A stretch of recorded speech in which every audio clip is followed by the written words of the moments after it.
Bon, je m'appelle Patricia Weller, W-E-2-L-E-R, j'y tiens beaucoup parce qu'avec 2 L on peut voler. Bon, ça commence. Qu'est-ce que je peux vous dire que oui, je suis alsacienne, je suis née ici à Strasbourg, un forceps. Ma mère m'en parle encore aujourd'hui, à l'hôpital civil où elle a eu mal, très mal pendant très longtemps, dans un couloir. Et à chaque fois qu'elle me regardait, elle me disait « Je fais it !» Voilà, donc ça commence comme ça. Ensuite, je pense que je suis plutôt une bouffonne. J'aime bien prendre les choses un peu à l'envers, quoi, et faire rire. C'est mon père qui faisait toujours ça quand on était petit. Mon père, quand ça déconnait un peu à la maison, il trouvait une connerie pour qu'on se mette à rire, quoi. Je crois que je tiens ça de mon père. Voilà. Sinon, je suis aussi assez âgée maintenant. Je suis plutôt du genre à dire qu'on est né par hasard quelque part. Mais quand, voilà, bon, bah, ma maman, elle m'a posé ici avec mon papa et ils ont quand même. Je suis un retour d'Algérie. Enfin, non, je suis une permission d'Algérie. Et ben voilà, je veux dire, par hasard, c'est Strasbourg. Ensuite, je vis à Neudorf. Et puis, bien évidemment, pour moi, être alsacienne, c'est l'endroit où enfin, c'est là où je suis née, c'est là où j'ai grandi. C'est surtout des souvenirs, souvenirs de môme. C'est surtout ça, quoi.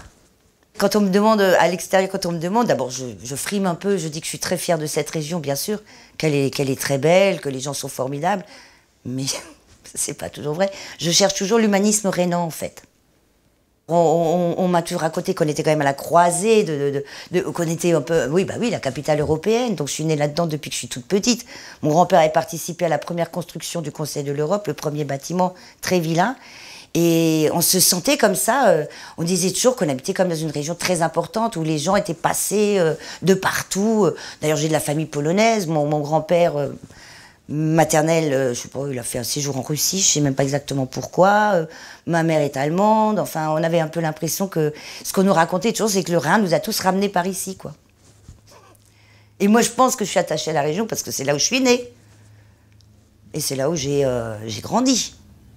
Mais j'aurais sans doute pu grandir très bien ailleurs. Je n'ai pas non plus un attachement à ce point-là. Je défends l'Alsace parce que c'est vrai que je ne supporte pas. Enfin, je défends si l'Alsace est agressée ou si on me dit une saloperie sur l'Alsace, je vais mordre, bien sûr. Mais ce n'est pas vraiment parce que, quand j'entends les gens dire on est les meilleurs, moi, c'est une phrase que je ne supporte pas. Je ne supporte pas quand l'Alsacien dit merci de paix, ça vite. Ça, je ne supporte pas. Je ne sais pas pourquoi. Je sais pas, il y a des gens bien dans le monde, partout. Mais je suis attachée aussi à la langue parce que ma grand-mère, Omi, me parlait en allemand, mon père parlait alsacien, voilà, et puis c'était ce mélange depuis que je suis née. Je crois que j'ai lu d'abord l'allemand avant de lire le français. Ma mère s'est excusée quand je suis allée à la maternelle parce qu'elle a dit qu'elle ne parle pas bien le français. Ma mère ne le parlait pas bien du tout. Ma mère parlait le copé français. Je me renonçais quand on était ailleurs parce que... Mon frère et moi, on se regardait, on se disait que c'était pas bien, quoi. Il parlait pas bien le français, pas bien l'allemand, et moyennement l'alsacien. Mais bon, on s'en sortait. Non, mais c'est cette... Il y a des choses que moi, je peux pas dire en français, je vais les penser ou les dire en alsacien. Beaucoup d'injures, hein, c'est vrai. Non, c'est vrai que Orschmidt-Ore, c'est ce que je dis toutes les 5 minutes quand je suis sur mon vélo. On ne peut être que comment dire, bouleversé par l'histoire des Alsaciens. Mais quand même, ma génération, c'est vrai aussi que, bah, par exemple, mon premier petit fiancé était malgache. Je veux dire, oui, bah oui. Moi, au lycée, à Jean Monnet, qui s'appelait d'ailleurs pas Jean Monnet à l'époque, mais nous, on se demandait pas tu viens d'où, de quelle religion tu es. Enfin, il y avait pas ça. On n'était pas. Bon, je suis une fille de la ville. Il y avait sûrement une différence avec la campagne, parce que je me souviens que les filles qui venaient, effectivement, il y en avait quelques-unes qui venaient du nord de l'Alsace. Elles n'avaient pas le même... Ouais, elles étaient un peu moins rock'n'roll, on va dire. Moi, j'étais punk. Ouais. Ouais. Mais tout ça en étant alsacienne. Moi, j'étais capable d'aller voir les Sex Pistols à Londres et de dire effectivement des mots en alsacien. Mais la langue est magnifique, les images sont magnifiques, tout ce qu'on peut dire avec cette langue, c'est absolument merveilleux. Après... il y a des moments aussi, après, quand j'ai beaucoup tourné avec mes spectacles dans les campagnes, il y a aussi des moments où les Alsaciens m'ont fait très peur, où je les trouvais très froids, très fermés, très... il y a des villages que je traversais à vélo le dimanche où il n'y a personne. Je veux dire, le gazon est nickel, la maison est nickel, tout est nickel, mais ils ne sont pas dehors. Même quand il fait beau. Ça m'a toujours un peu choqué, ça. Peut-être à l'intérieur, ou alors... mais on n'a pas trop le droit non plus de salir le jardin. Non, mais même, il y a un côté comme ça par moment où c'est un peu fermé par moment tout de même, non? Le matin au réveil, je me parle dans le miroir, je dis, oh yes, je suis vétérus. Je peux pas le dire en français. Non, non, c'est vrai, tout de suite. Moi, quand on partait au camping avec mes parents, on était à 7, avec la 4L, on avait planté la tente, le Mistral nous l'avait emporté, mon père a juré en alsacien. Évidemment, tous les gens autour qui venaient d'ailleurs ne comprenaient rien. Mais quand mes parents voulaient parler entre eux, enfin voilà, se parler, ils parlaient en alsacien. Pour que l'autre à côté, dans la toile de tente d'à côté, ne comprenne pas. Il y avait de ça aussi. C'est une façon de se protéger, peut-être par moment. Non? Pas. Mais bien sûr qu'il faut continuer à parler l'alsacien parce que c'est aussi une langue libre. Pour moi, c'est une grande liberté. On peut aussi l'écrire comme on le prononce, comme on veut. Alors déjà, t'es pas obligé de tenir à une grammaire, à un orthographe, enfin, c'est une grande liberté ce dialecte, forcément. Ah oui, bien sûr. Bien sûr qu'il faut le parler. Et il faut s'en amuser, il faut... Là où ils me font peur des fois, c'est que je fais des spectacles en français avec l'accent alsacien et que des spectateurs me félicitent de défendre le dialecte. Ça veut donc dire que quand ils ont la mélodie, ils sont à la maison.